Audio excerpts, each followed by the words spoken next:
Hola, buenas noches, bienvenidos, muchas gracias por asistir a esta nuestra cuarta y última sesión de la segunda temporada del Aula del Espectador. Les agradecemos mucho su asistencia y estamos muy contentos por cerrar con esta sesión de alguna manera extraordinaria por la dinámica que ahora les presentaré. Hemos titulado a esta sesión Reensamblaje, tres miradas a lo trágico de lo clásico. Un reensamblaje porque vamos a revisar las tres puestas en escena de este ciclo Grandes Personajes. Y bueno, tres miradas porque nos referimos a tres directores que pertenecen cada uno a una generación, ¿no? Entonces también son tres generaciones y también pues somos tres los coordinadores activos de esta aula, quienes les presentaremos pues distintas herramientas teóricas, algunas pues con ciertas diferencias, pero también al mismo tiempo complementarias, ¿no? Esperemos que resulten útiles para complementar la experiencia que cada quien tuvo durante al momento de presenciar la puesta en escena, o incluso para los que no han visto Hamlet, pues para los que vayan a asistir apenas a ver esta propuesta.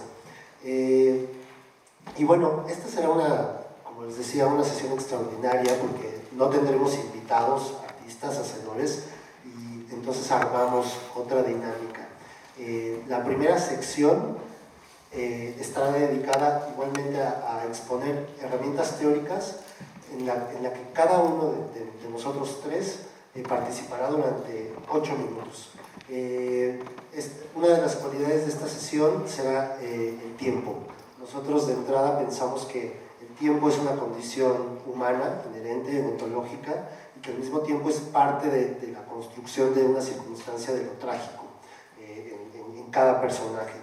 Entonces nos pareció importante ser rigurosos con el tiempo que todo lo acaba, que todo lo termina y que ahora pues lo vamos a aplicar a cada una de nuestras participaciones de una manera pues más o menos lúdica, ¿no? Al principio mediremos el tiempo pues con nuestros dispositivos telefónicos y después en la segunda sección usaremos un relojito de arena que nos va a ayudar a estar midiendo el tiempo constantemente para no pasarnos. En esta segunda sección vamos a intentar aplicar las herramientas teóricas a el análisis de las tres puestas en escena. Como ustedes saben, cada uno de nosotros analizamos una puesta en escena, pues entonces ahora estas nuevas herramientas teóricas las vamos a aplicar. En esta segunda sección, nuestras participaciones durarán 2 minutos rigurosos. Entonces, bueno, empezaremos aplicándolas a las puestas en escena y después esperemos que se vuelva una rica conversación atractiva para ustedes, ¿no? Entre nosotros tres. Por eso nos verán moviendo el relojito de arena, ¿no? Uno habla y los otros le controlan el tiempo. En la tercera sección, pues la dedicaremos a hacer comunidad. Construiremos o reconstruiremos la experiencia de las tres puestas en escena entre todos.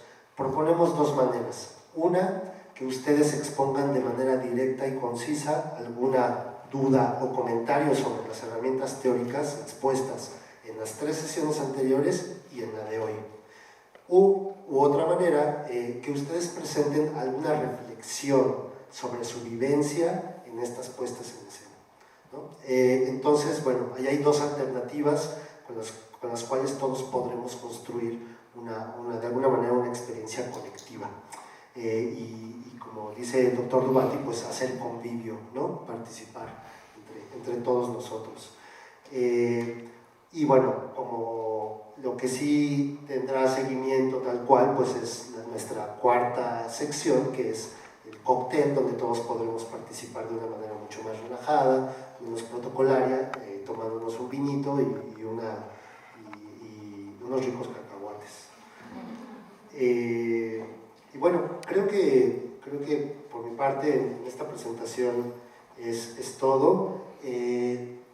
La primera intervención la tendrá Rosa María, no, Didan Weekend, sí. La primera intervención la tendrá Didan Weekend, rigurosos 8 minutos, y así nos vamos a ir rolando. Pues bienvenidos y damos inicio a esta primera sesión.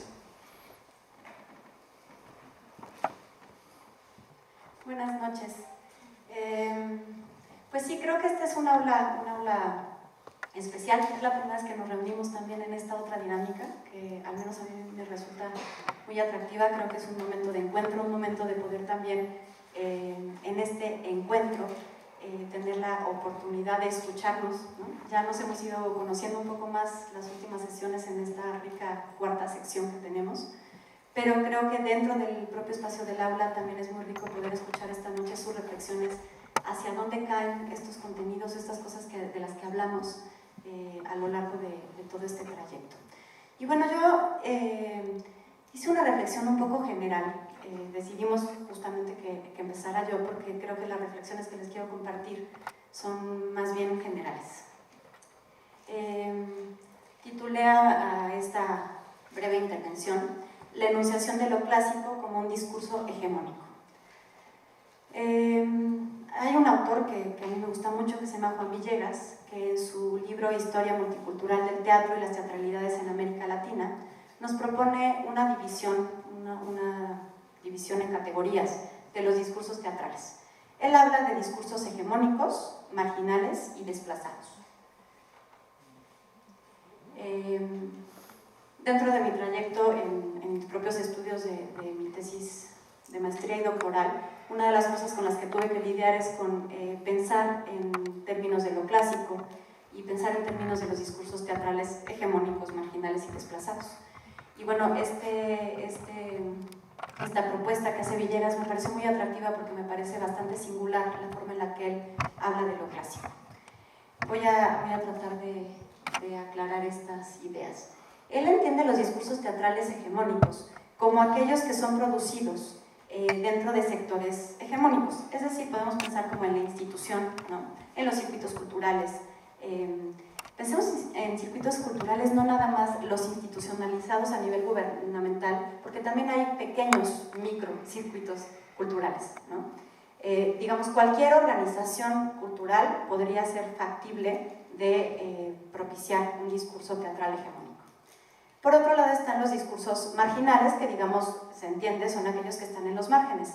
Esto no quiere decir que los podamos situar como algo estático, ¿no? Es decir, un discurso que surge desde lo marginal de pronto puede entrar en lo hegemónico y a la inversa. De pronto un discurso hegemónico puede también viajar o moverse hacia lo marginal. Por otro lado están los desplazados. Los desplazados son aquellos que se enuncian y casi como se enuncian tienden a desaparecer, ¿no? Se pueden enunciar en lo hegemónico o en lo marginal también, pero bueno, quedan efectivamente desplazados. Hay un cierto consenso en pensar que los discursos hegemónicos son producidos para un sector de medios cultos urbanos, ¿no? Pensemos en general en el teatro y en la forma en la que se mueve dentro de nuestro país, y si se fijan, estos circuitos pues son circuitos que se dan sobre todo cuando hay la solidez también de estructura que puede dar una ciudad. Bueno, ¿a dónde voy con todo esto? Voy a hablar de lo clásico. Podríamos empezar pensando qué es un clásico, ¿no? Creo que estamos muy acostumbrados a pensar en lo clásico de manera a lo mejor muy coloquial. Situamos de inmediato lo clásico como aquello que perdura, como aquello que ha estado, no sé si siempre, pero durante muchísimo tiempo, ¿no? Tiene una duración temporal larga. Tiene también la cualidad de pensarse como algo que, digamos, no se pone en duda su condición estética, ¿no? Sabemos que es una cosa que siempre será estéticamente atractiva, pensando en términos de teatro, ¿no? Y bueno, usamos lo clásico incluso para hablar del fútbol, ¿no? Cuando decimos va a ser el clásico, sabemos que es algo que viene y que viene y que viene, y que se va a dar en este acontecer. Sin embargo, me gustaría invitarlos a pensar en lo clásico, como lo enuncia Villegas, en esta definición, que dice: los llamados clásicos son los textos salvados del desplazamiento por medio de su deshistorización y reutilización funcionalizada a los intereses estéticos de los nuevos discursos críticos y hegemónicos. A mí me gusta mucho cuando hablamos de un término, pensarlo siempre, valga la redundancia, en términos no de una definición, sino de una noción. Es decir, una definición es algo más estático, una noción es algo que se mueve. Creo que cuando hablamos de lo clásico, así como de lo trágico, tenemos que pensar siempre en términos de nociones. Es decir, no va a haber una sola definición ni para trágico ni para clásico, y bueno, ya lo veremos también con las aportaciones de mis colegas, cómo se puede definir desde distintos ángulos. Lo clásico entonces, desde Villegas, tiene que ver con ser salvado del desplazamiento. ¿Qué es lo que se salva del desplazamiento? Me gustaría pensar, bueno, yo pienso en los clásicos como imágenes supervivientes, diría Didi Huberman o Avi Barbo. Es decir, como aquellas imágenes que prevalecen a partir en el tiempo, desplazándose, y que sin embargo, y esto es muy interesante, no están condenados al contexto en el que surgen. Es decir, para que haya un clásico tiene que estar en esta estructura de deshistorización. Es decir, es muy curioso porque surgen en un contexto, actualizan un discurso y sin embargo nunca se quedan ahí. Si pensamos en Hamlet, en Antígona y en Medea, en este caso particular, vemos que tenemos ahí una riqueza de una exploración justamente de tres personajes clásicos que sin embargo para enunciarse en este momento en nuestro México de hoy, en nuestra ciudad universitaria, pasaron por todo un proceso de adaptación y están enunciando cosas nuevas. Ahora bien, ¿a qué responde la necesidad e interés por actualizarlos? Yo pensaba, preparando esta brevísima intervención, de la que ya solo me quedan 2 minutos, la parte interesante que tiene que ver con por qué elegir en este momento particular clásicos que además se enuncian desde lo trágico. Creo que esta es una pregunta para la que tampoco es que haya una sola respuesta, y sin embargo me gusta mucho de lo que habla Maurice Blanchot en su libro La conversación infinita, el pensamiento trágico. Maurice Blanchot en La conversación infinita habla de los clásicos también como eso, como una conversación infinita. Es decir, para que haya conversación, si ustedes lo piensan, siempre necesitamos también que haya pausa. No puede haber conversación sin pausa. Los clásicos se desplazan de esta manera también, es decir, se enuncian, pero luego también hay un descanso. Siempre tiene que haber un descanso para que haya reactualización. Maurice Blanchot dice que el hombre trágico, a diferencia del hombre mundano, bueno, más bien, el hombre mundano vive entre los matices, las medias, el claroscuro, el encantamiento confuso o la mediocridad indecisa, es decir, en el término medio. En cambio, el hombre trágico vive en la tensión extrema entre los contrarios. Ve al hombre como un encuentro insostenible de extrema grandeza y de extrema miseria. Es aquel para el que la existencia de repente se ha transformado. Este de repente es en el que me gustaría hacer énfasis. En el tiempo trágico, en el tiempo de la tragedia, en las 3 puestas en escenas que vimos, tenemos justamente esta, digamos, extrapolación de las emociones. Mi respuesta es un ensayo de respuesta y ya podré explorarlo un poco más después. Es que en estos momentos en los que estamos viviendo tiempos de mucho claroscuro, me parece que enunciar lo trágico desde un discurso hegemónico, desde un discurso que se enuncia dentro del circuito universitario, de alguna manera es acudir también a nuestra necesidad de enfrentarnos de una manera más clara al conflicto humano. Ojo, que no estoy diciendo con esto que cuando vayamos al teatro a ver una tragedia vamos a resolverlo, vamos a enfrentarlo, vamos a verlo, vamos a vivirlo, no vamos a resolverlo.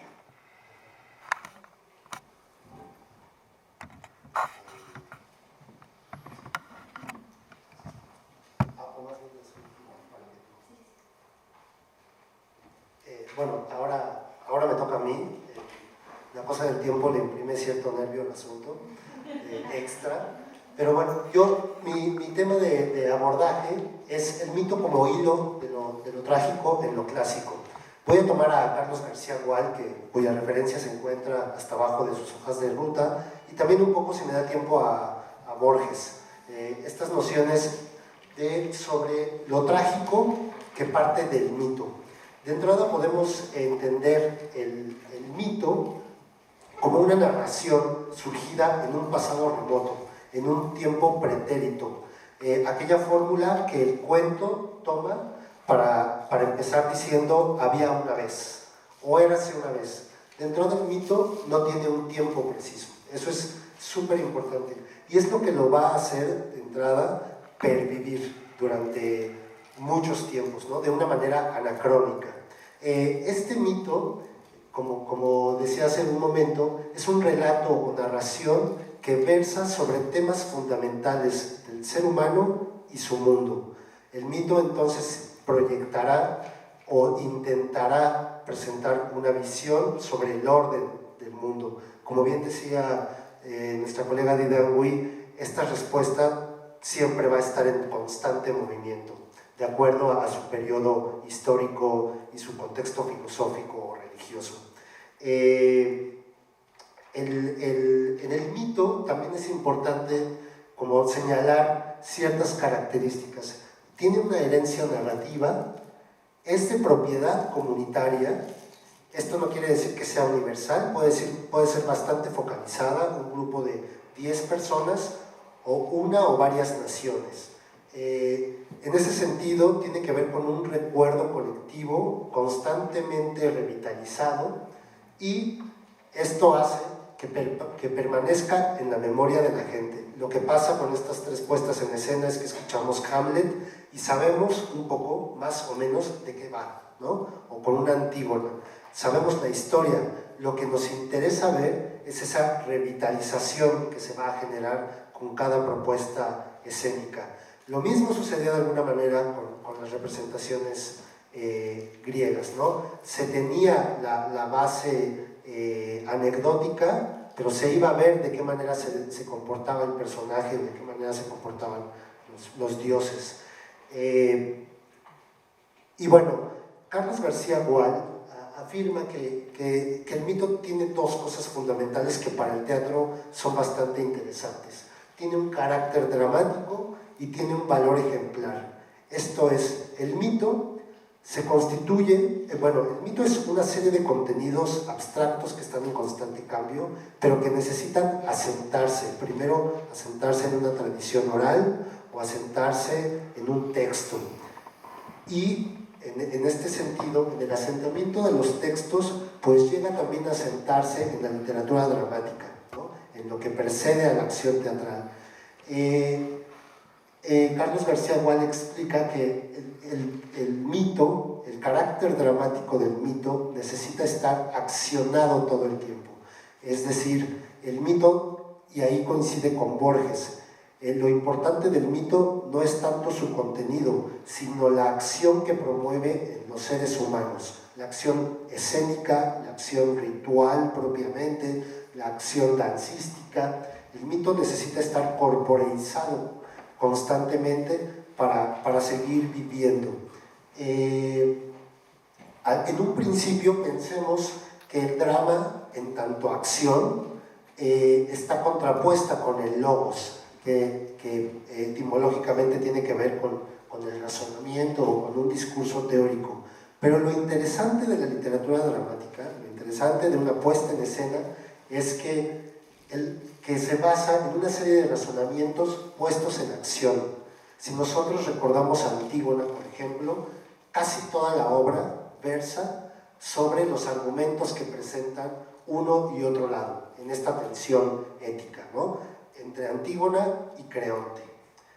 También vemos en Medea como Medea presenta su propia vivencia, sus propios argumentos, y Jasón, por otro, presenta los suyos, ¿no? Hay una constante tensión que es también lo que nos llama a escuchar de qué manera va a argumentar cada personaje.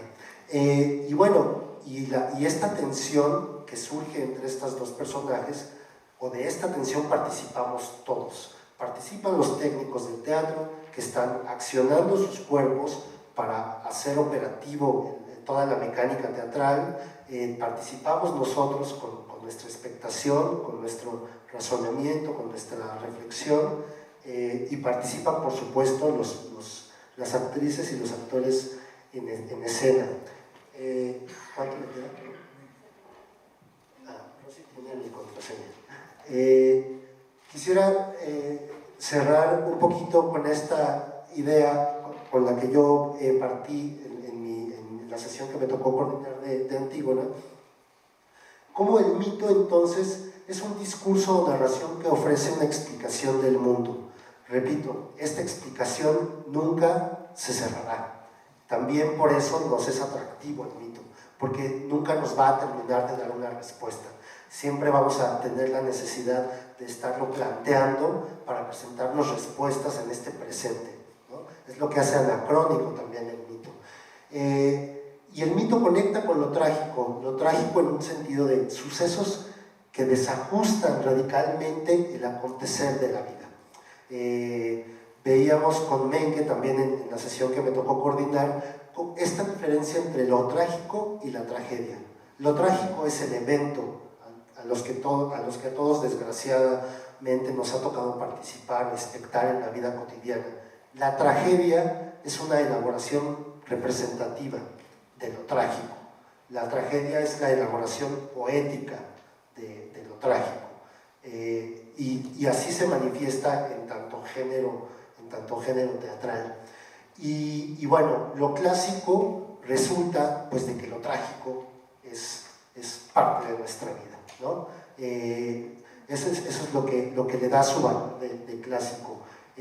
Una serie de constantes sustanciales con variaciones también, que justo estas variaciones es lo que le permite dar siempre una calidad presente, ¿no? Esto es lo que hace que perviva el mito en lo clásico. ¿Cuánto tiempo me queda, perdón? 25 segundos, ok. Y Borges, me gustaría decir rápidamente, a lo mejor lo retomo después, Borges es bien interesante, no cree en una idea de lo clásico. Él no cree del todo, duda de esta idea, porque él justo habla de que, al contrario de Villegas, de que lo clásico tiene un pasado y un presente, pero no sabemos si tiene un futuro. Siempre está a prueba, ¿no? Nosotros vamos a ver un Hamlet con esa expectativa que ya tiene del clásico, pero si no nos gusta la puesta en escena, ponemos en duda sus planteamientos éticos, ¿no? O un Antígona. Termino aquí y retomo más adelante.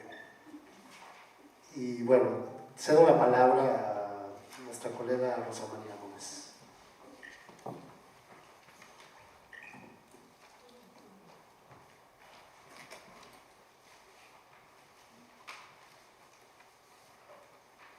Ya llevas 30 segundos.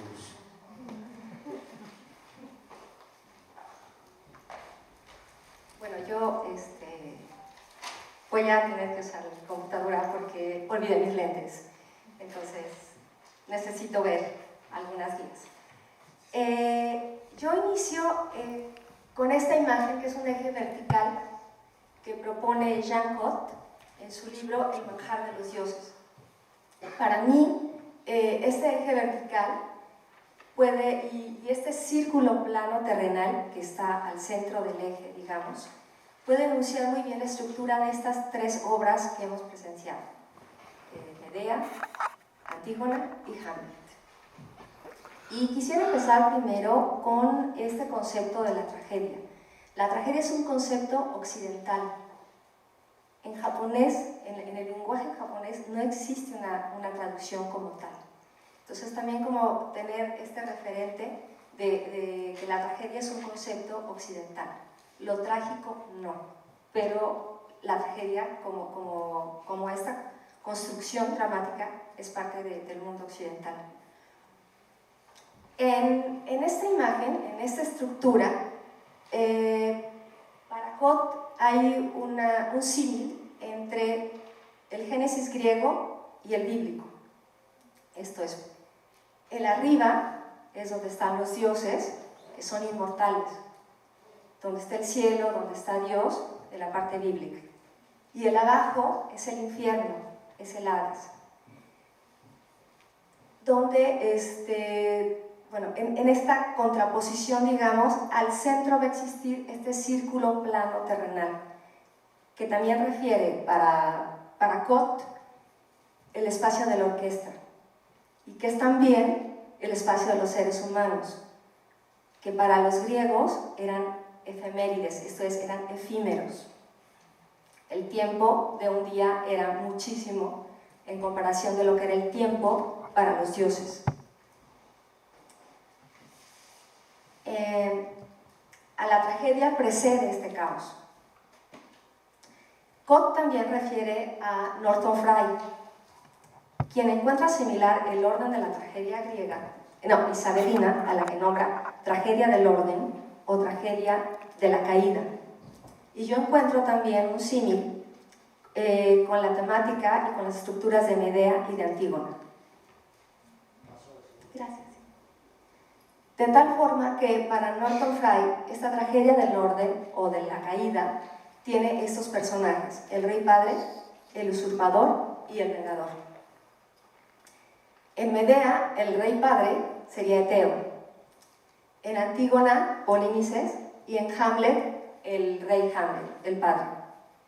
El usurpador en Medea es Jasón. En Antígona sería Creonte y para Hamlet, evidentemente, Claudio. El vengador en Medea es Medea misma, así como para Antígona es el mismo personaje protagónico, lo mismo que en Hamlet. Aunque también para Medea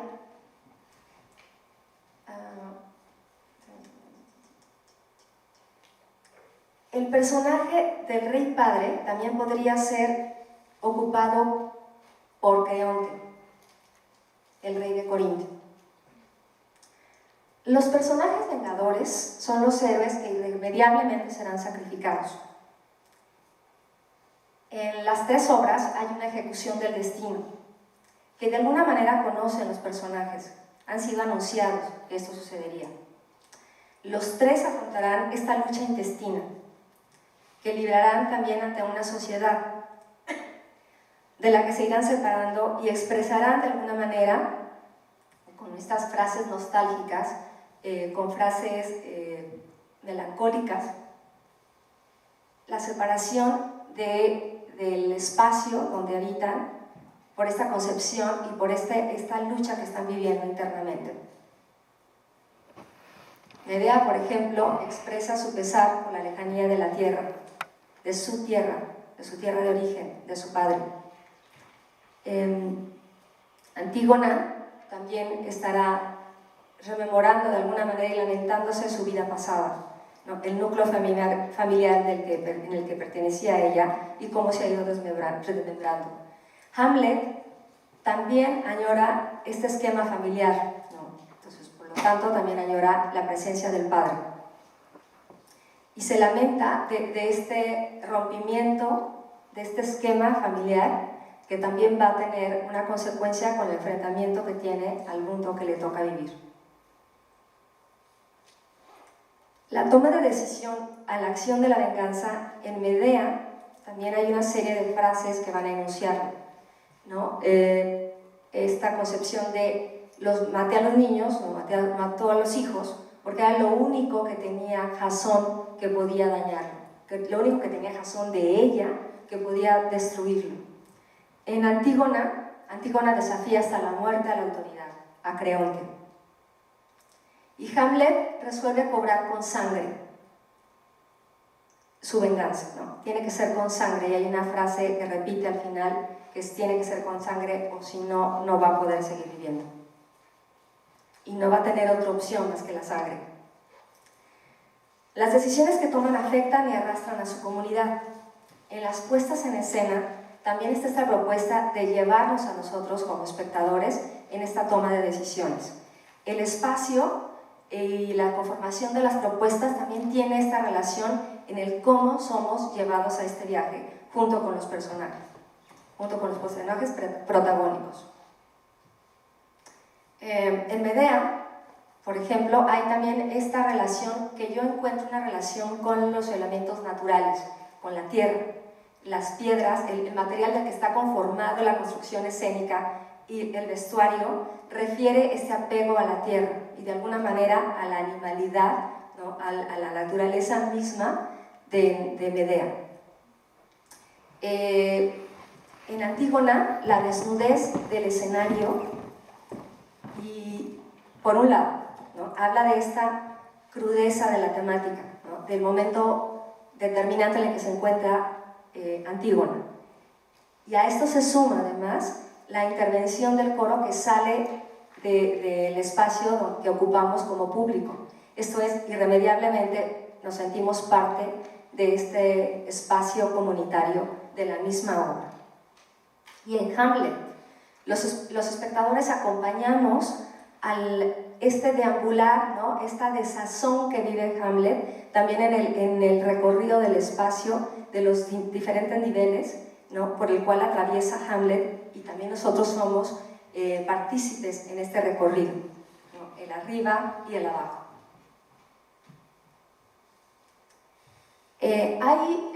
Había una entrevista que a mí me llamó muchísimo la atención, que le hacían a Meryl Streep, y que ella hablaba...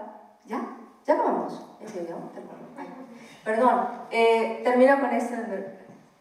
Que hablaba, le preguntaban que cuál era la diferencia de vivir a los personajes, ¿no?, y engendrarlos ya en la ficción. Y decía que para ella la gran diferencia y lo que le permitía aventarse al vacío era la imagen de la red, ¿no? La red era lo que le hacía conciencia y la que lo protegía de la realidad.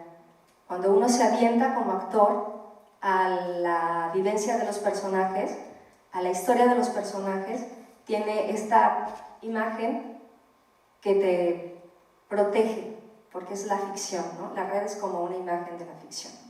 Y en la siguiente, sí, continuamos. Muchas gracias. Bueno, ahora vamos a subir los tres, a empezar este diálogo de 2 minutos con el relojito, a partir de estos planteamientos teóricos.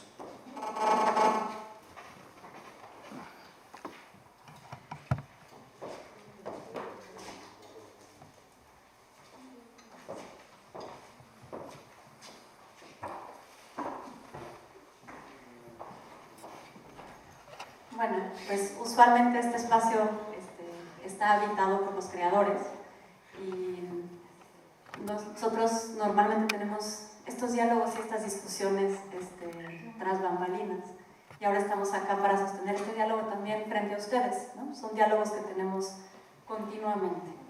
Y bueno, voy a iniciar yo con mis 2 minutos de participación, apuntando algo que a mí siempre me llama la atención, y en estas puestas en escena me llama la atención de manera particular.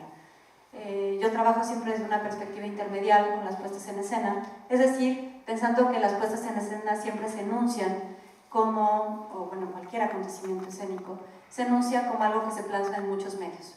Uno de esos medios es el mundo del sonido, el mundo de la música. Creo que en general cuando hablamos de artes escénicas hablamos muy poco de ese mundo del sonido. Y de manera especial, ahora que revisaba toda la cuestión de lo trágico, pensaba cómo Nietzsche, en su Origen de la Tragedia, que bueno, evidentemente está escrito con toda la dedicatoria hacia Wagner y hacia su música, habla de lo privilegiado que es el sonido, el mundo del sonido y de la música, para conducir la tragedia. Y bueno, me gustaría hacer notar cómo en estas 3 puestas en escena, creo que el elemento de la música y del sonido es uno de los elementos que permiten la enunciación de lo trágico de manera contundente. Quizá como espectadores no es a lo que más estamos acostumbrados. Estamos más acostumbrados a pensar en términos de imagen, ¿no?, de repetición, de ver a lo mejor un Hamlet y asociarlo con otro.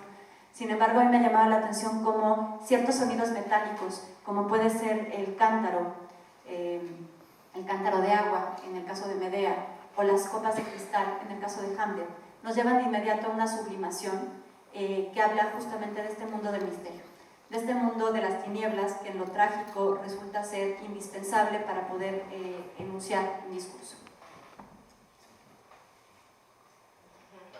A mí me gustaría continuar con lo que estaba exponiendo acerca de las posturas de Borges.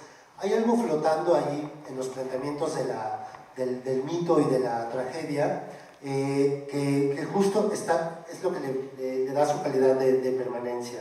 Este flotamiento, Borges lo retoma para cuando va a la etimología de clásico, que es clasis. Clasis es un adjetivo que justo significa flota. Algo es clásico porque flota. Entonces desde allí Borges argumenta que lo importante no es la obra, no es el libro clásico, sino es lo que contiene. Entonces es en ese sentido en el que él no cree en lo clásico.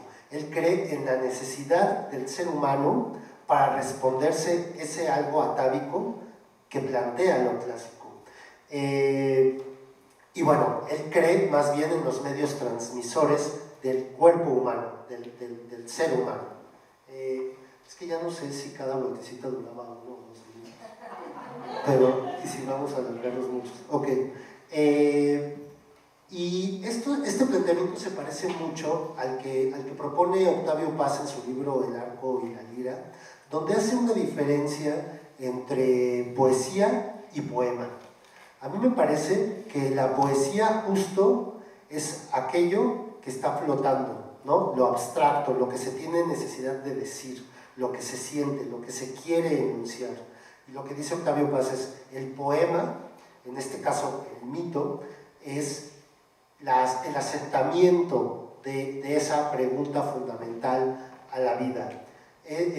Si acaso me estoy explicando, esto apoya más la teoría del planteamiento de Borges, ¿no? Lo que necesita el ser humano es poesía, más que el poema. El poema se renueva, se reconstituye cada vez, pero lo que contiene el discurso es lo que le importa al ser humano. A mí lo que me llama mucho la atención de estas 3 apuestas en escena es el uso de la palabra, ¿no? En un tiempo en que predominantemente estamos llevados por la imagen, ¿no? Eso es lo que nos inunda todo el tiempo. Y me parece que el apostar por la palabra, por el uso de la palabra, es un elemento que a mí me llama muchísimo la atención, especialmente porque me llamó muchísimo esto de que fuera 1 hora aproximadamente lo que duró Medea, 2 lo que duró Antígona y 4 horas, o sea, fue doblándose el tiempo, y en ninguno de los 3 casos me pareció que el público, incluyéndome, tuviera esta tensión por el tiempo, o sea, es decir, que no se sintiera este como apresuramiento porque se terminara la obra, por salir ya del teatro, porque se terminara y concluyera las ideas que se estaban exponiendo. Entonces, por un lado, el tiempo en relación con el espacio y en relación con la palabra, con los discursos que se estaban exponiendo en cada una de estas 3 obras.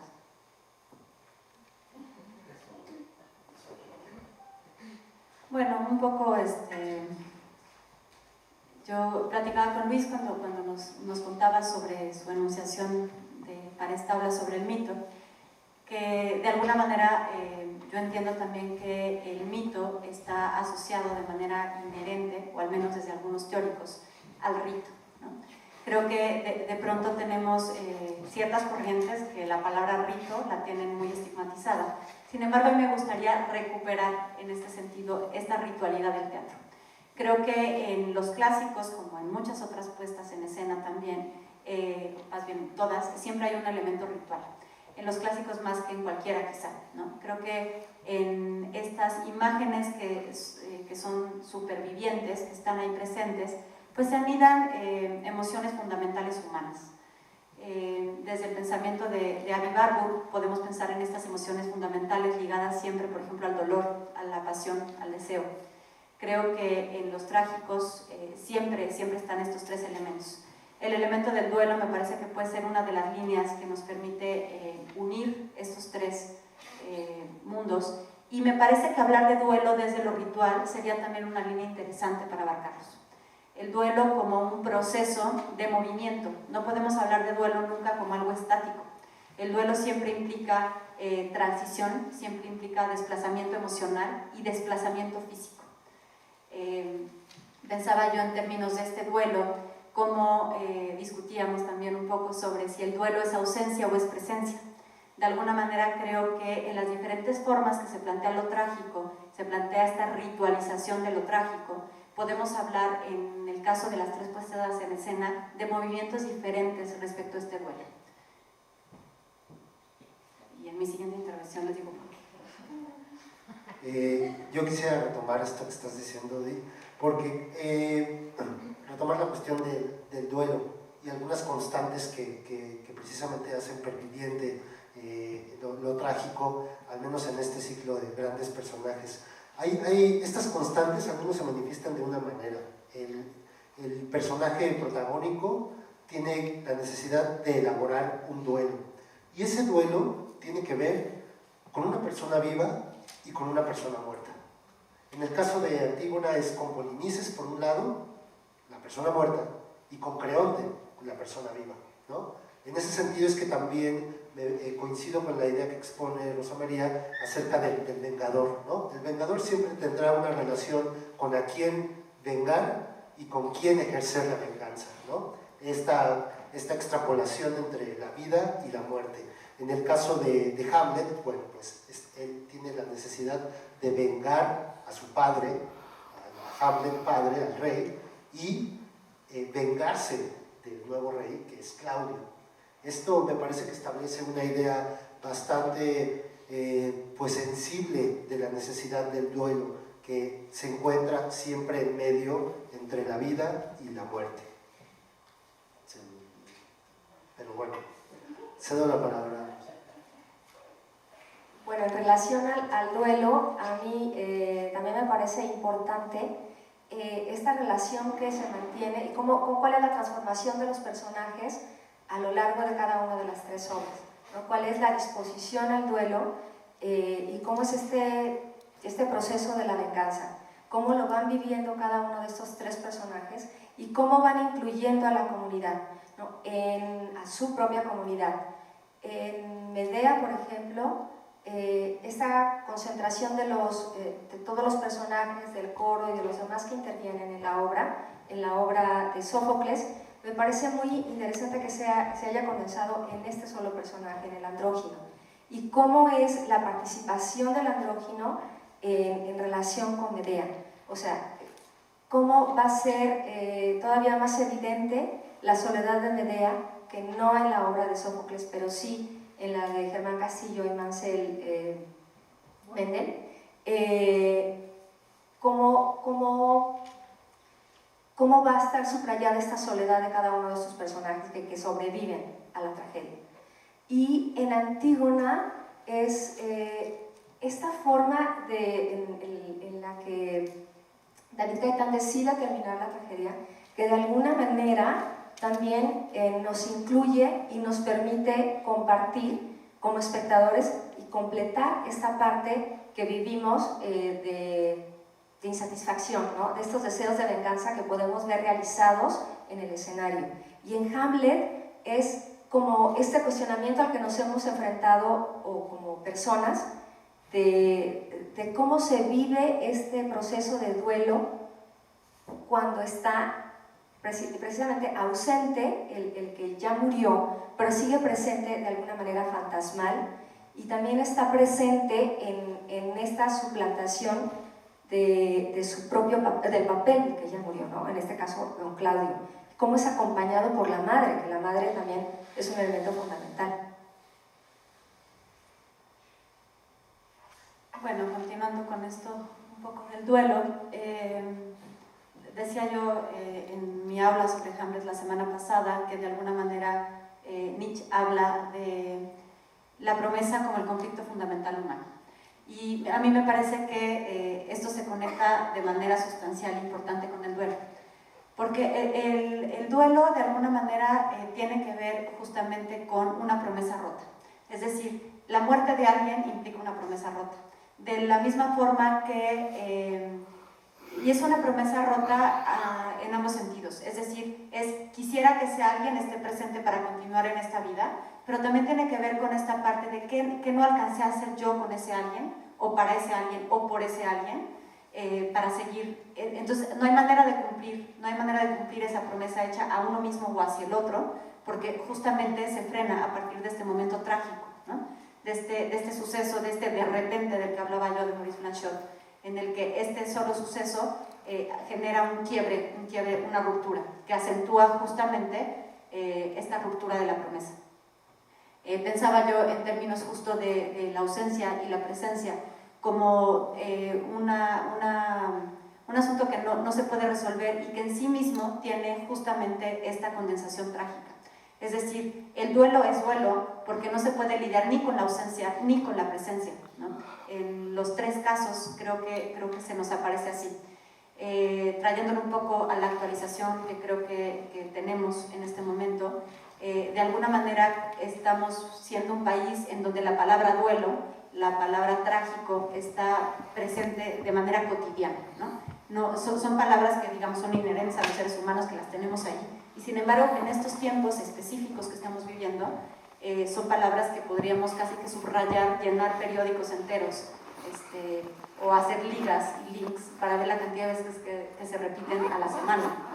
Bueno, me parece a mí interesante y afortunado pensar en que se esté en estos momentos desde la ciudad universitaria enunciando un discurso de estos clásicos que hablan de lo trágico y de esa promesa.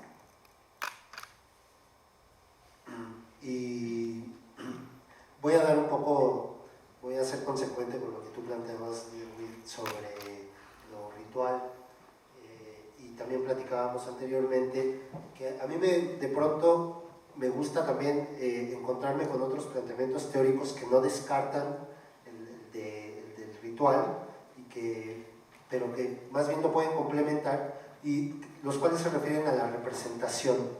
De pronto me gusta usar más el hecho de que el mito necesita de una representación más que de una ritualización.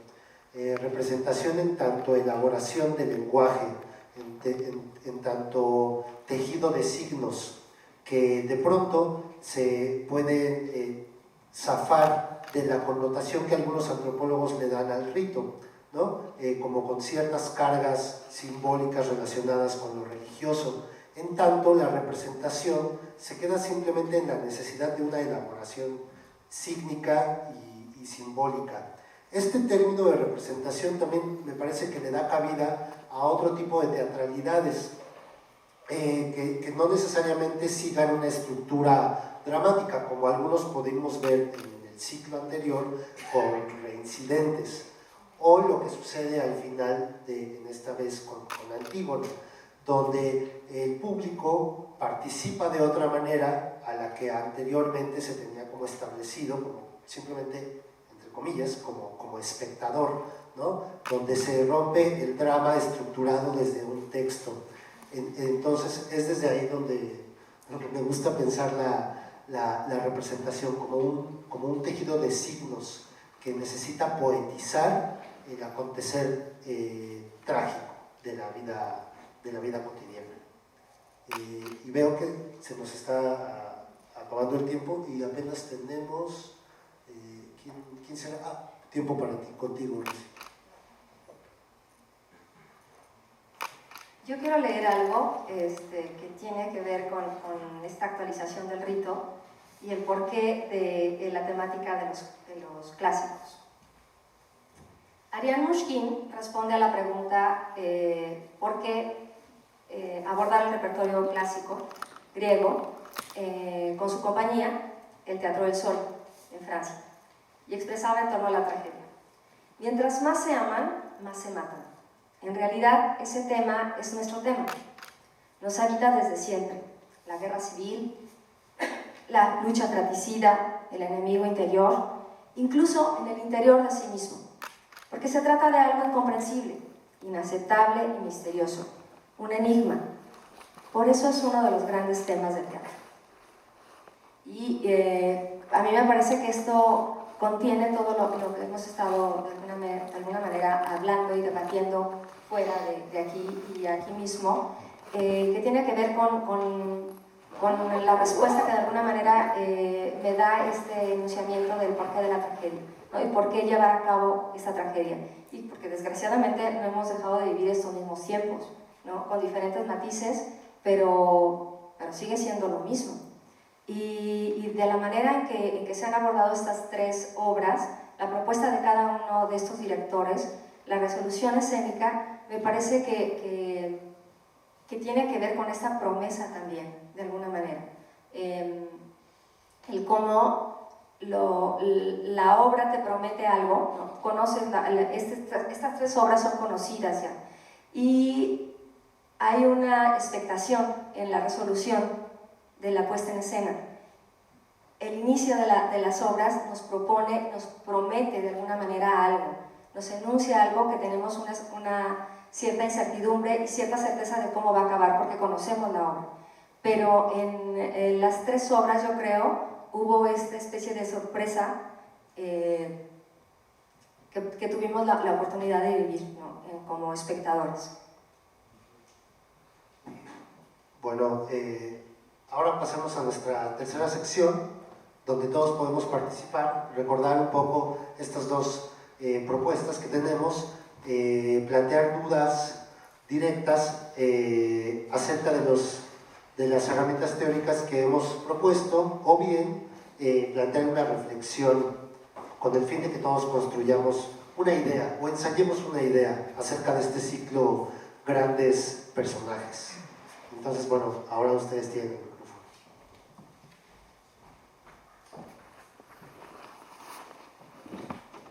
Gracias. Buenas noches. Bueno, si bien es cierto que cuando asistimos a una obra de teatro, el hecho de estar ahí como espectador no se va a resolver lo que está ocurriendo allá afuera, pero también es cierto que en la medida en que como individuos, como sociedad, asistamos al teatro, nos va a permitir reflexionar. Para mí, el teatro significa la fuerza de la palabra, como nos señaló la maestra, porque ahí justamente en la fuerza de la palabra está ese cambio que todos y cada uno de nosotros podemos hacer desde el sitio en el que estemos, desde donde nos dediquemos a lo que nos dediquemos. Entonces, mientras más teatro haya, mientras desde la temprana edad se pueda acudir al teatro, yo creo que estaremos formando mejores seres humanos. Y ya para terminar, decían, cuanto más se ama, se mata. Me sorprende, estamos viviendo en nuestro país, y yo lo comentaba el otro día con un profesor, le decía, nunca me imaginé que mi país estuviera como está ahora. ¿Qué quiere decir? Que todos estos muertos y todas estas cosas que están en el país es porque se aman tanto. Gracias.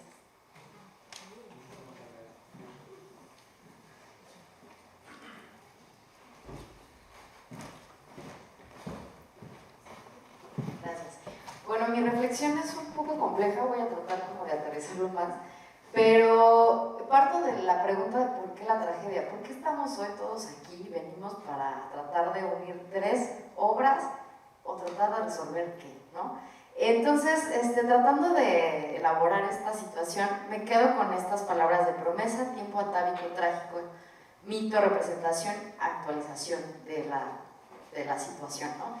Y de pronto dije, ¿por qué regresamos al mismo punto, ¿no? ¿Por qué sucede esto una y otra vez? No, es clásico justo porque lo repetimos siempre y no solo en nuestra generación. Nosotros estamos rompiendo una promesa de las generaciones pasadas, que yo creo que eso es un duelo también, ¿no? No hemos podido romper esto trágico que llevamos desde los griegos y más atrás. Y de pronto vino la luz, ¿no? De pronto dije, a ver, la lectura de la realidad de pronto te arroja más datos de lo que uno pareciera entender. Y me llamó mucho la atención que hoy noto un estrés específico sobre el tiempo. Y entonces vino claro, es que es el tiempo. nosotros hoy en día tenemos solo 2 horas para tratar de resolver cómo juntar estas 3 obras, cómo juntar nuestras vidas con estas 3 obras, cómo juntar lo académico con esta, etcétera, ¿no?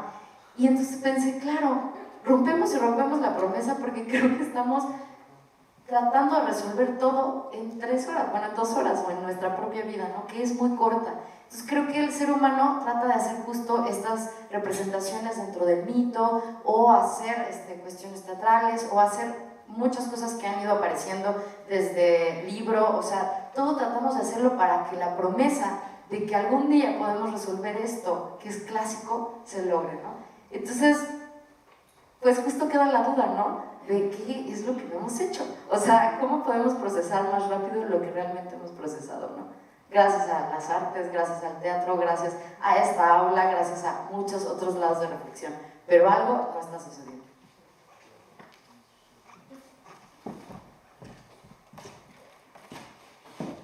Y bueno, en lo que alguien quiere participar me gustaría... Ah, bueno, adelante, adelante. Me queda claro, en cuanto justo a la tabla que estamos viendo, en cuanto a Hamlet y en cuanto a Antígona, pero en Medea no me queda claro el personaje de Teo. Es decir, entiendo, Hamlet está vengando, o así lo interpreté, a su padre, ¿no? Y el usurpador es Claudio. Antígona está vengando a Polinices ante Creonte, ¿no? Que es el que impide su entierro. Y Medea está... Yo ahí no entiendo el porqué de Teo, ¿no? Teo es el padre de Medea. Y Medea traiciona a su padre, acompañando a Jasón. Entonces, por eso yo decía que en Medea podrían ser el padre, el rey y padre podrían ser 2. Creonte, que es el padre, el rey de Corinto, quien va a expulsar a Medea de la ciudad. Y por otro lado, ese Teo, porque es a quien Medea va a traicionar con Jasón. Y de alguna manera ella va a vengar esta traición que le va a hacer al padre, porque acompañó a Jasón en su viaje y creyó en Jasón.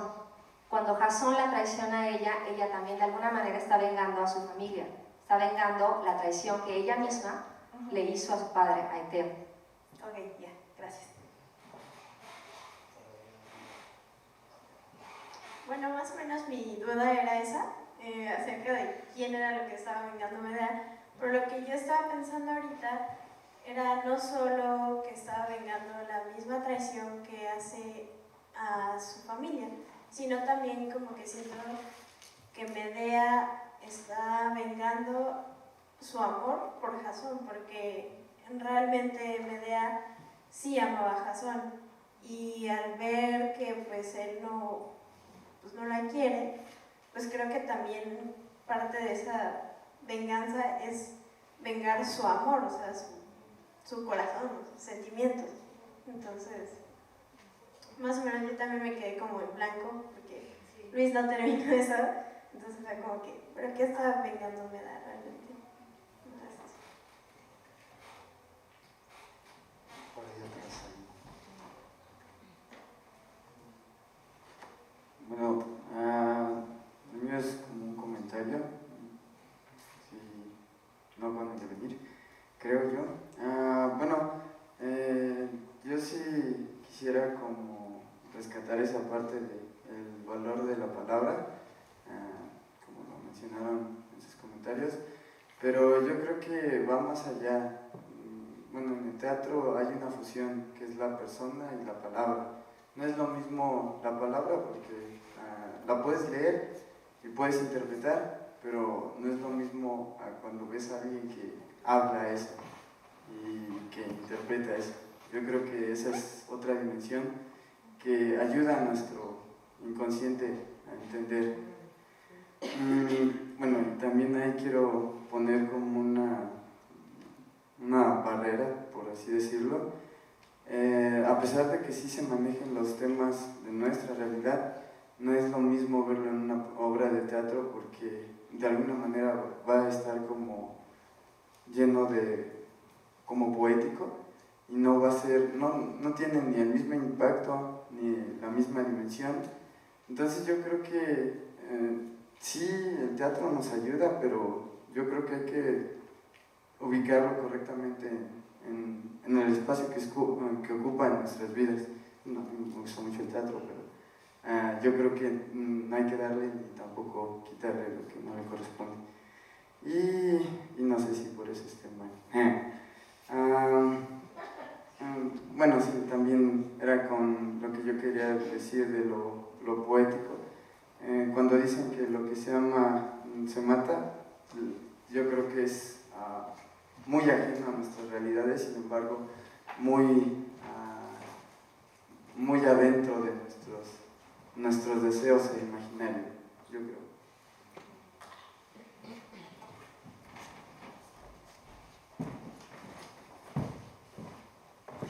Gracias, buenas noches. Los felicito por este esfuerzo que están haciendo. Y sí, también me sentí como comentaron acá, ¿qué onda ahorita con el tiempo y rápido y bueno? Yo me pregunto si ahora que ya pasaron las tres, ya las vimos, ya las comentamos de una por una, antes de que empezara la temporada se planteó esto de las tres tragedias y no me había percatado cuando Rosy dice esto del tiempo y de que el espectador no se quería salir.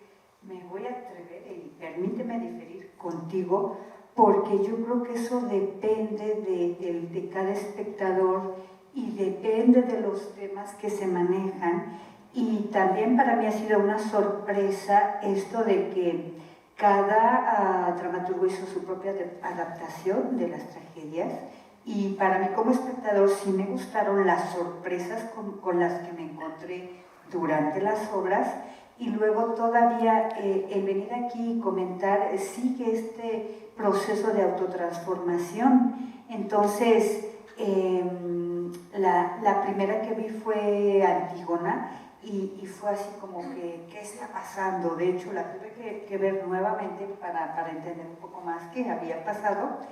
Y sin embargo en Medea, a los 30 segundos yo quería salirme, el tema fue de un impacto impresionante para mí, me sentí muy incómoda, no quería estar y por respeto a todos, incluso esa vez iba una amiga, dije, ok, me quedo, ¿no?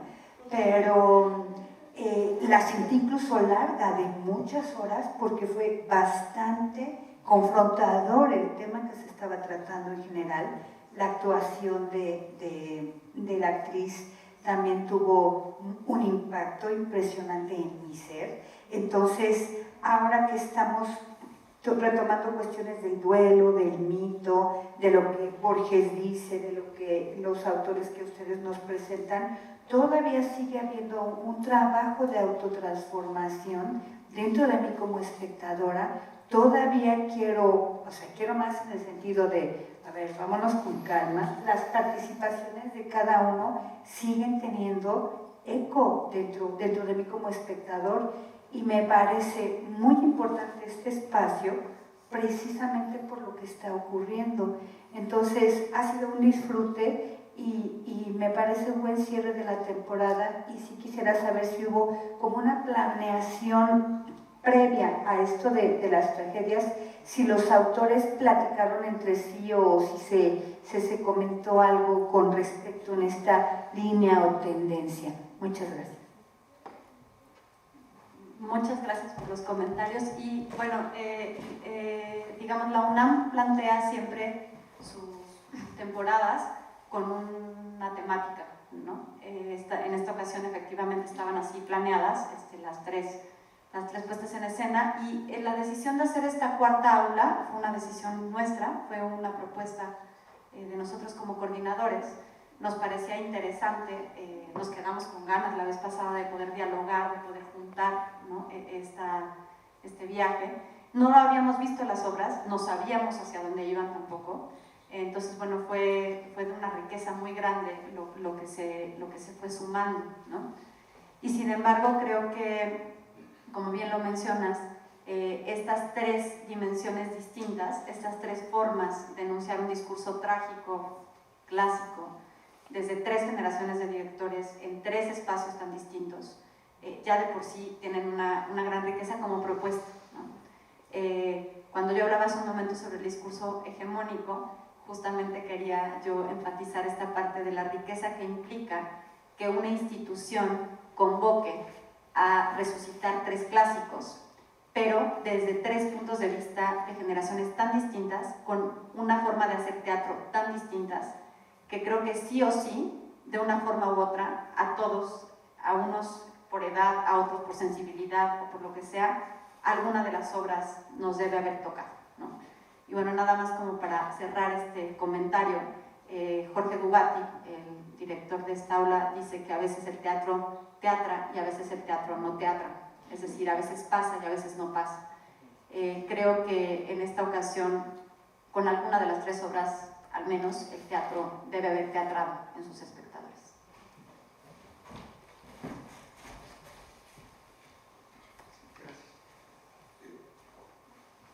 Volviendo al tema de los clásicos, en este caso clásicos trágicos, yo estoy de acuerdo con lo que dicen, que de alguna forma todas las historias ya están contadas. Todos estos mitos que vienen desde la antigüedad inmemorial ya se habían contado antes.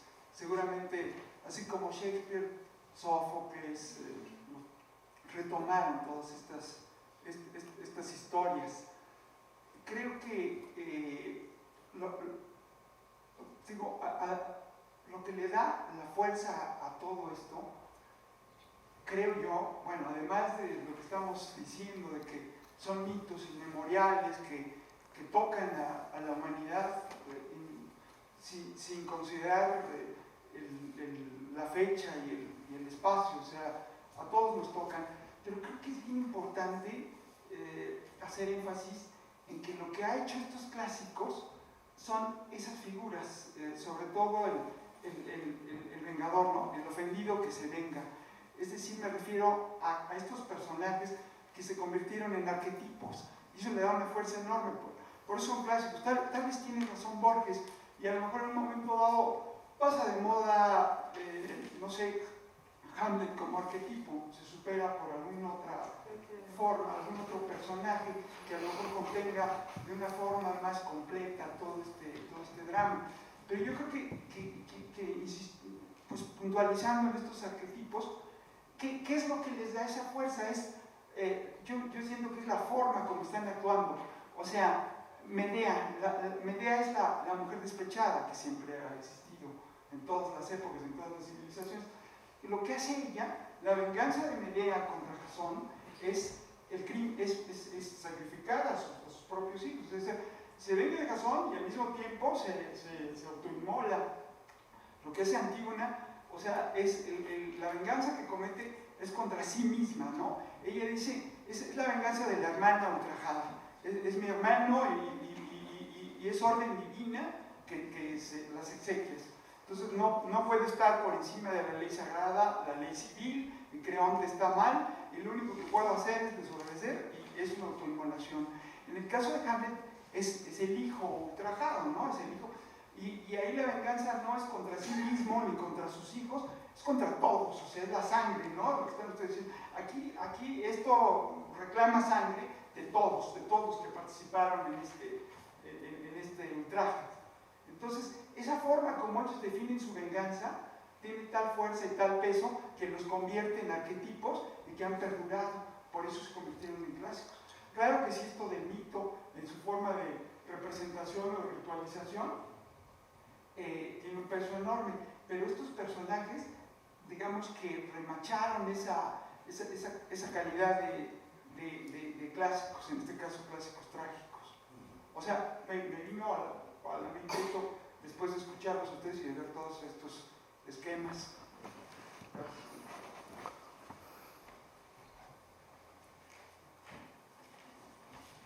Gracias. Me gustaría retomar el comentario anterior. Yo me congratulé mucho cuando la UNAM inició con temporadas temáticas en sus teatros, ¿no? Me parece que eso fue una decisión brillante que además como espectadora me ha servido para educarme, ¿no? Y Eso me pareció genial. Sin embargo, he notado que no solo dentro de la UNAM, sino, digamos, en el México centralizado en el que vivimos, porque parece que todo lo cultural que pasa solo en la ciudad, o la mayoría, he notado que en las salas teatrales circulan más o menos los mismos nombres. Y yo creo que la universidad no ha tomado la gran oportunidad que tiene de corregir eso que pasa en otras salas. Entonces, naturalmente que la universidad tiene casi que la obligación de darle espacio a quienes se formaron en ella, pero también el nombre de la universidad implica que es nacional. Y me parece que en las salas de la UNAM solo circulan nombres de esta ciudad y quizá de Veracruz, quizá de Tijuana, pero no se rescata el término nacional. Entonces, yo creo que es una reflexión que debiera hacerse hacia quienes hacen la curaduría de las obras, o no sé quién organiza eso, ¿no? Pero yo creo que es una responsabilidad respetar ese nombre, ¿no? El nacional, y no dejar que solo se sigan recirculando los nombres de creadores que están en esta ciudad, porque México es más que esta ciudad en términos de creación, ¿no?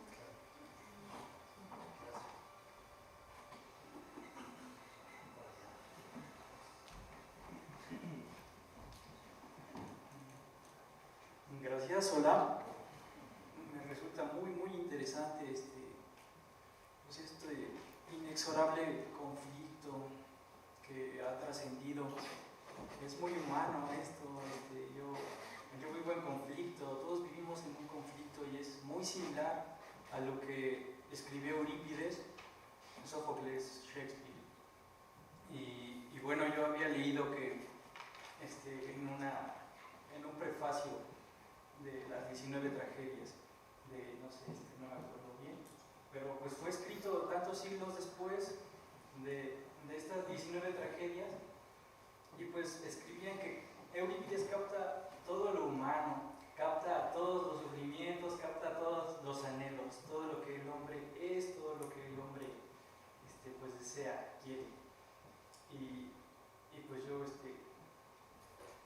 pienso que pues el conflicto es perenne, es muy humano esto. Yo pues no, tal vez es un poco inefable, pero bueno, también estaba leyendo esto que quiero compartirles. Dice: al presente, en el porvenir y en el pasado regirá siempre esta ley común a todos los pueblos. Nada ocurre en la vida humana exento del dolor. Esto pues es un diálogo del coro en Antígona. Y me quedé sin idea. Y bueno, pues, como comentó el señor, pareciera que todo ya ha sido escrito, pareciera que pues bueno, las inquietudes, las peripecias, las vicisitudes del hombre hace tantos siglos, pues, edad moderna, edad contemporánea, edad media, pues siguen siendo los mismos. Gracias.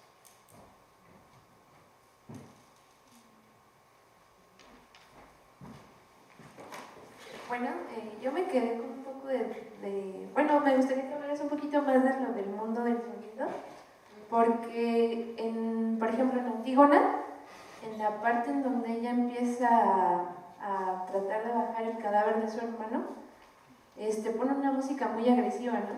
Y bueno, en mí, por ejemplo, sí llegué a estresarme un poco, no sé si tuvo un impacto muy fuerte en mí, y pues ahí te das cuenta de lo importante que es, ¿no? Entonces, bueno, mencionaste un poquito, pero me gustaría saber un poquito más, a ver si puedes. Bueno, estas son, como decía yo al inicio de mi intervención, preocupaciones muy mías. Yo considero que el mundo del sonido en las puestas en escena es en general poco estudiado y poco abordado. No sé por qué no hablamos de él, ¿no? Porque si le pusiéramos mudo a las puestas en escena que vemos, no dirían, ¿no? No dirían. Creo que eso de lo que tú estás hablando tiene que ver además con una sensibilidad estética que es muy personal, ¿no? Habrá seres humanos a los que una guitarra eléctrica nos mete en un estado de angustia, y a los que los sublima a un éxtasis, ¿no? Quiero decir, eso sucede con la música, pero lo que es real es que la música es, desde mi perspectiva, el discurso musical y el discurso del sonido. No me gusta reducirlo a lo musical, ¿no? Porque lo musical implica una estructura y a veces no es música, ¿no? A veces son simples sonidos.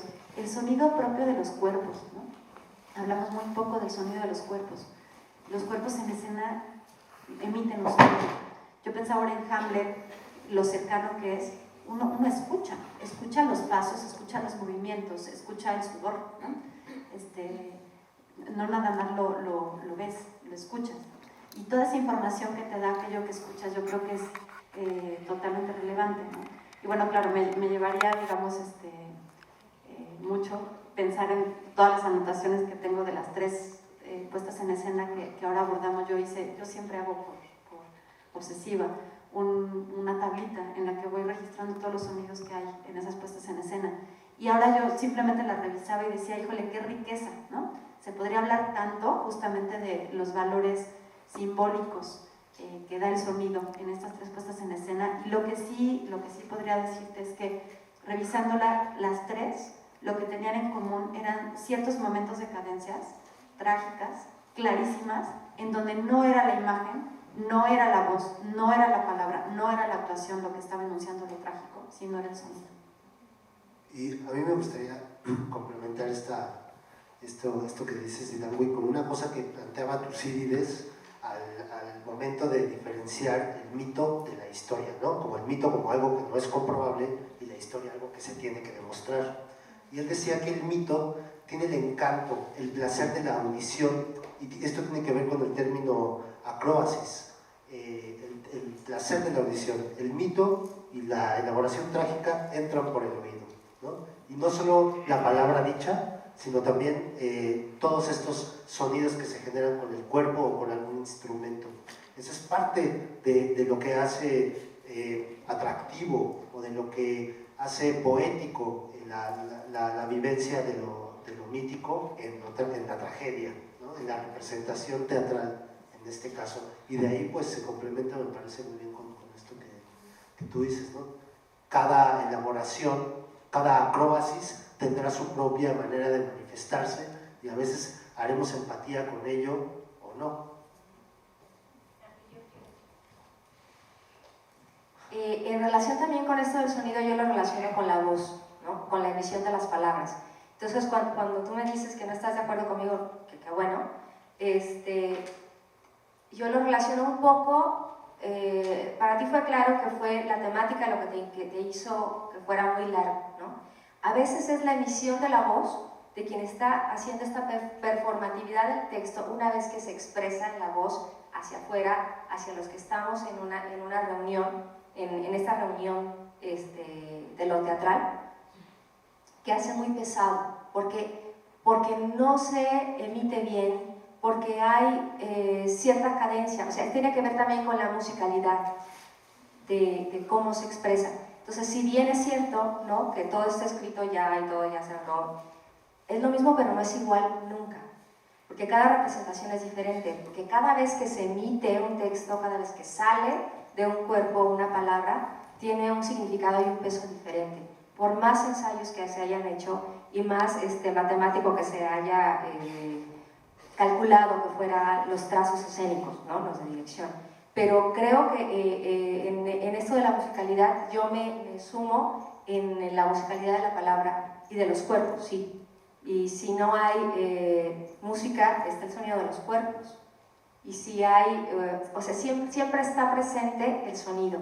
Y para mí la musicalidad de la palabra y lo que dice la palabra junto con quien la está emitiendo, para mí tiene un valor importantísimo. Eso es lo que me hace quedarme, aunque a veces me pierdan lo que están diciendo.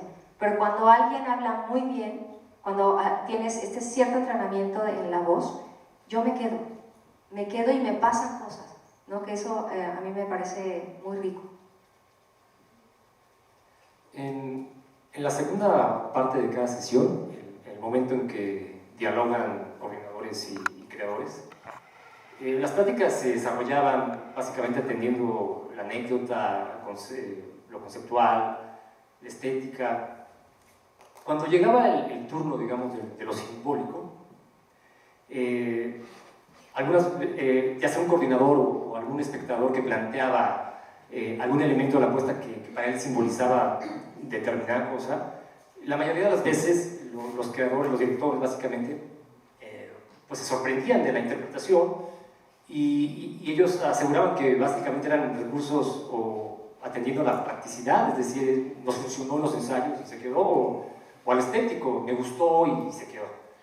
Eso me lleva a la reflexión de que tal vez el carácter simbólico de los elementos, ya en la puesta en escena, amén de la dramaturgia, lo genera el espectador. Es decir, es como su parte de creador dentro de esa puesta en escena y ir colocando simbolismos a los elementos de la puesta.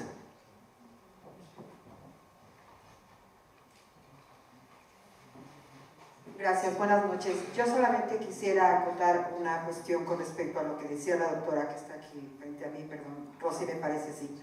Sí, bueno, solamente es un comentario también con respecto a lo que decían por ahí atrás. William Shakespeare decía que the stage is the mirror of life, y entonces al vernos reflejados, aquí pueden pasar algunas cosas que pues realmente a veces no están tan dentro de nuestro control, porque allá pasa una historia y acá pasa otra. Entonces cuando viene eso, inclusive creo yo que ahorita hay por ahí una corriente ahí con los psicólogos que dice que está enfrente de ti es tu espejo, ¿no? Entonces cuando nosotros tenemos digamos, ese intercambio de emociones, porque nosotros vamos a lidiar con emociones porque somos seres humanos, entonces tenemos una serie de reacciones que en algún momento pues yo creo que eso no se puede ajustar en una como receta de decir esto es lo que realmente afecta, esto es lo que realmente no nos afecta. Entonces yo creo que como seres humanos aquí tenemos una carga diferente de emociones y eso es lo que nos hace reaccionar. A mí me parece muy, muy importante el trabajo que hacen ustedes, yo los felicito. Es muy importante del lado de los espectadores, porque independientemente o no tengamos o no la preparación académica para estar enfrente de una obra, me parece que a todos nos lleva irremediablemente a transformarnos, como decían ahí atrás, y a aprender de otros para ver qué podemos hacer con esto que ya traemos. Gracias.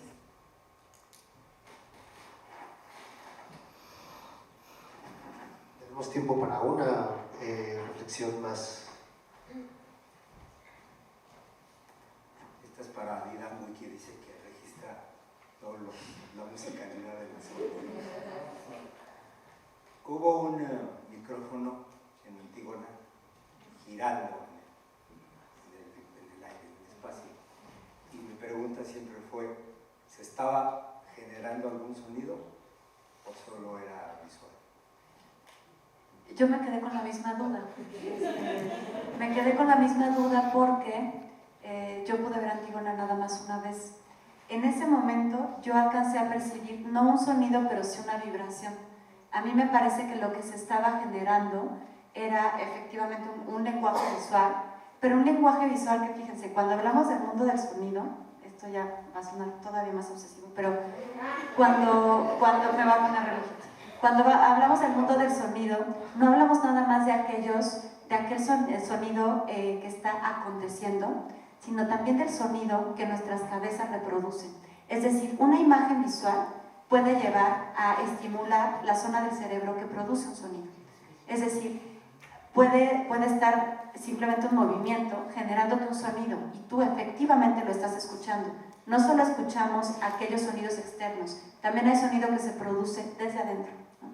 Entonces, desde mi perspectiva, en ese micrófono sí había sonido. Y lo interesante es que aquí tenemos a alguien que estuvo directamente relacionada con el sonido. Levanta la mano para que puedas responderle al compañero. Bueno, sí había unos sonidos y hubo unas fallas técnicas las primeras funciones. Yo la tengo en el tren. Sí había un sonido en el micrófono, hubo fallas técnicas el día del estreno justo, pero sí había justo este sonido. Aunque bueno, lo que comentas también es súper interesante porque también es el sonido representado del concepto de sonido, ¿no? Pero aún así, ese micrófono también hacía un sonido real, ¿no? Bueno, pues Hemos llegado a nuestro tiempo límite, lamentablemente. Vamos a pasar a nuestra cuarta sección y bueno, le doy la palabra a Diana para despedir porque todo se acaba y esto ya se acabó. Bueno, no se acaba porque tenemos todavía una rica media hora allá abajo para seguir charlando un poco de manera más directa entre todos. Sin embargo, bueno, haciendo oficial, digamos, este cierre de esta segunda temporada, que creo que, bueno, ha sido una temporada, al menos desde este lado, tremendamente disfrutable. Yo les agradezco a todos esta presencia. Quiero agradecer de manera especial a Enrique Singer por la oportunidad que nos brinda, a todo su equipo, a Elizabeth Solís, a Mari Carmen, a Miguel Ángel, a Jesús, a Lynn, a Marisol, a Martín, a Mijail, y bueno, me podría seguir con los nombres, a todo el equipo técnico de esta sala, Carlos Chávez, a Jorge Dugatti, a nuestro coordinador, que bueno, yo siempre digo que es como el mago de Oz, ese que no se ve, ¿no? Que a lo mejor está ahí detrás de las bambalinas y que sin embargo, bueno, desde la distancia está tremendamente cercano en esta aula, es una presencia en todos nosotros. Y bueno, agradecerle a Luis y a Rosa el disfrute de estos días. Y pues nada, invitarlos, el aula continúa, nos vemos en la siguiente temporada, esperemos que nos veamos la siguiente temporada, a ver con qué más, creo que habrá mucho más que comentar. Y muchas gracias. Buenas noches.